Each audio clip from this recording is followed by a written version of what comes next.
Hoy venimos emputados pues porque somos la puya y ajá, pero además porque nos pusimos a ver cómo se robaron en Colombia el sistema de salud y queremos mostrarles cómo la corrupción jode a miles de personas. Tómense unas goticas de valeriana que este capítulo los va a alterar.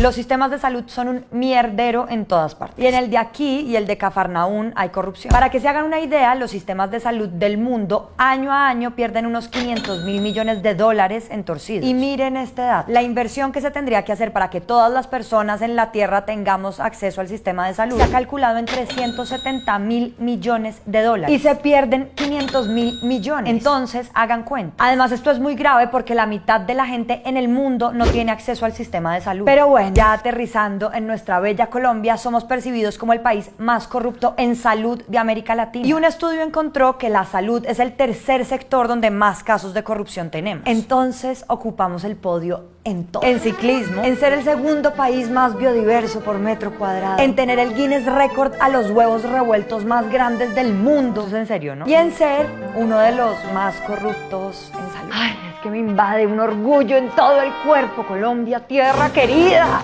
Pillen, los corruptos aman hacer trampas con el sistema de salud porque es una vaca lechera que tiene plata y por eso la exprime. Desde hace unos años la salud se lleva en promedio el 25% de todo el dinero que invierte el gobierno nacional en un año. 1 de cada 4 pesos va para allá. Además, en 2014 Colombia invertía por persona $843 en el sistema de salud, mientras que en América Latina solo metían $744. Mejor dicho, estamos ganados. Pero el problema es que una buena tajada de esa plata se la roban. ¿Y quiénes se la roban?, nos preguntarán. Un estudio encontró que los actores que se perciben como más corruptos en el sistema de salud son los departamentos, las alcaldías y sus secretarías de salud. Súmele a eso que nuestro sistema es complejo y tiene muchísimos actores, más de 30 EPS, 32 secretarías departamentales de salud, más de 1.100 municipios, cada uno con su secretaría o dirección territorial de salud, las farmacias que entregan medicamentos, unas 61.000 IPS, que son los hospitales y centros de salud, entre muchos otros. Todo esto nos lleva a que tengamos una fórmula grave. Un montón de plata, un montón de manos, muchísima burocracia, un reguero de contratos y pues mucha tentación de corrupción. Veamos algunos casos exquisitos.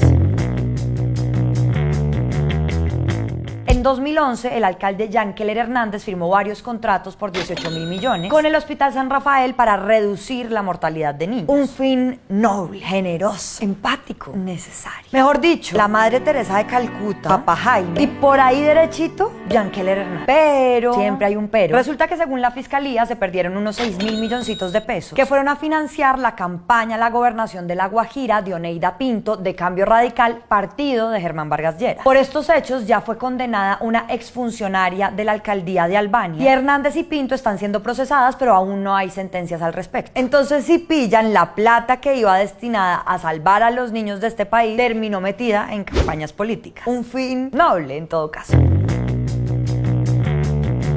Resulta que en Córdoba se destinaron más de 70.000 millones de pesos en pagos a IPS para cubrir tratamientos y drogas de pacientes con hemofilia. Un paréntesis, la hemofilia es una enfermedad en la que la gente no coagula bien la sangre y es muy compleja de tratar. Y en Córdoba invirtieron un dineral para tratar a estos pacientes, pero hubo un pequeño problema. Los pacientes no existían. Vean, aparecieron 47 personas con hemofilia en 2013 y 81 en 2014, pero eso era imposible, ya que para 2013 el Ministerio de Salud solo tenía 13 casos reportados en ese departamento. Y no es que los cordobeses se enfermaran así de un día para otro, sino que tenían políticos creativos. Los pagos a las IPS se habrían justificado con resultados de laboratorio, diagnósticos y órdenes médicas falsas. Por estos hechos, la Fiscalía dijo que el entonces secretario de Salud del departamento había cometido varios delitos, pero aún no hay fallos sobre su responsabilidad. Y al gobernador de ese entonces, Alejandro Lyons, la Contraloría lo encontró responsable.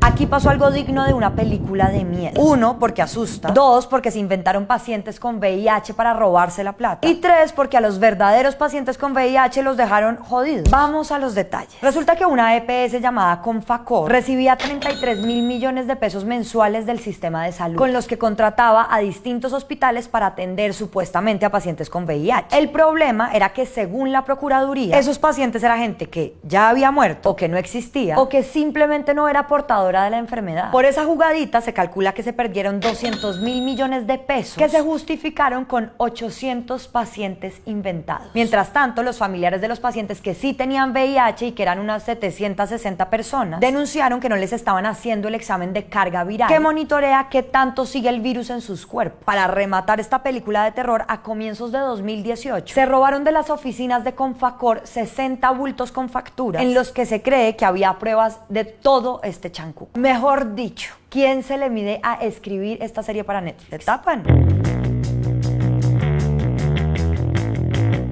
Entre 2014 y 2016, la Secretaría de Salud de Córdoba desembolsó 10.000 millones de pesos a varias IPS para supuestamente hacer terapias a niños con síndrome de Down. Sin embargo, hubo un pequeñísimo problema. Nimio, una cosita de nada. No importa, no es para que se alarmen, es una cosita chiquitita. Todo parece indicar que se robaron la plata de las terapias. Según las investigaciones, la trampa funcionó así. O se hacían muchas menos terapias de las pagadas, o se pagaban terapias para pacientes que ni siquiera estaban registrados en el sistema de salud, o se pagaban las terapias por precios superiores al que realmente tenían, o las terapias las hacía el mismo funcionario al mismo tiempo en 2 municipios del departamento. Yo que creía que la omnipresencia era un cuentazo, pero bueno, los dioses de Córdoba. Por estos hechos, la Procuraduría está haciendo una investigación contra el exgobernador de Córdoba, Alejandro León, y el entonces secretario de Salud. Pero mientras tanto, parece que la plata para las terapias de los niños con síndrome de Down se fue por el sifón.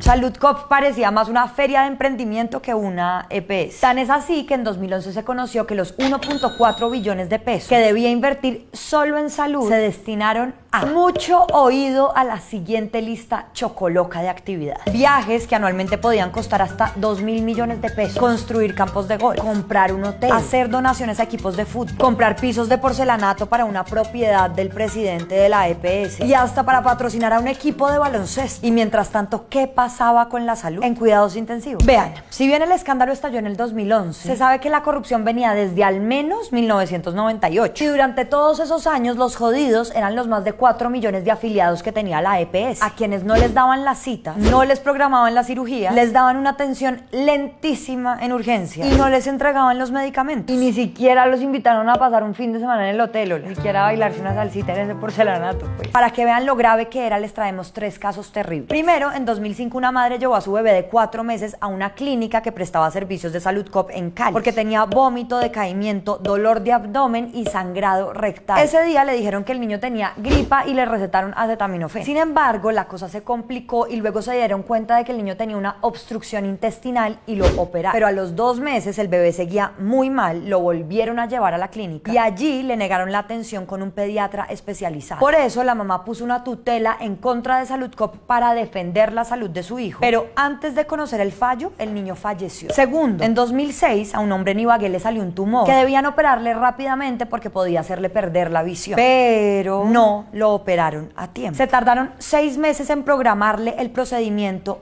y perdió la visión. Y encima de todo, después de la cirugía, la EPS le negó los medicamentos y le tocó poner una tutela para que se los entregara. Luego, la Corte Suprema de Justicia obligó a la EPS a pagarle 288 millones de pesos al paciente por la demora en la atención y los daños que eso le causó. Pero pues el daño ya estaba hecho. Tercero, según denunció una fundación, Saludcop tenía la mala maña de no pagarle las deudas a una clínica que atendía a niños con cáncer en Bucaramanga, lo que hacía que la clínica le suspendiera los tratamientos a los pacientes. Eso pasó en 2015 cuando a por lo menos 50 niños les pararon el tratamiento durante varios días porque la EPS le debía más de 2.000 millones de pesos a la clínica. Imagínense eso, 50 niños viviendo una enfermedad terrible, rogando para que los atendieran y con una EPS llena de culebras que se estaban mecateando la plata en otras cositas.